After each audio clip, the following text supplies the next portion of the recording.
Basta si Marcos moingon pagkumit siya sa tao nga dili siya mudagan pag-usap. Posible mo balik ta sa two terms o whatever. Baskig unsang provision atong alisdan.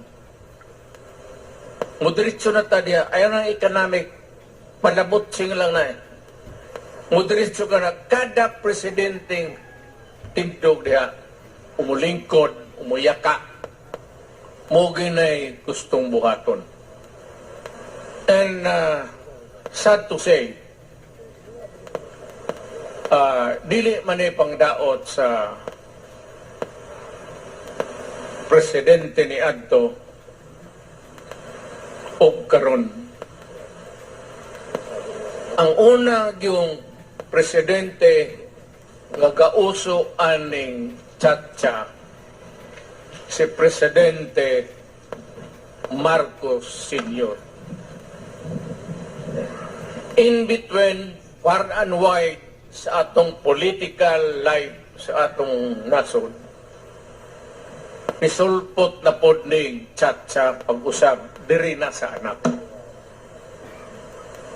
Ngunay problema diha. Ako mo suportar ko. I mean, I would support any changes in the Constitution that would enhance, improve, or whatever would make the Filipinos happy. I am for it. Walay problema. Basta wala lay musod nga interest para ugma nila. Ngunay Constitution, well, we can only say, let's go ahead.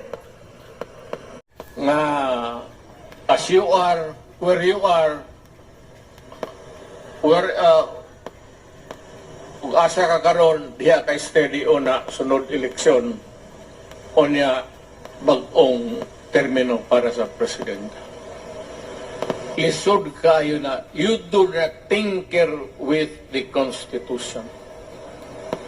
Ayaw ginaghilabte kay og imo nang hilabtan pareho sa natabo ni Marcos pero gaba lang kayo naman. And this is not really to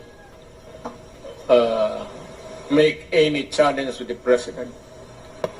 Muto sige kan hantod na sige nadugay na on that to change the Constitution to prolong patasod.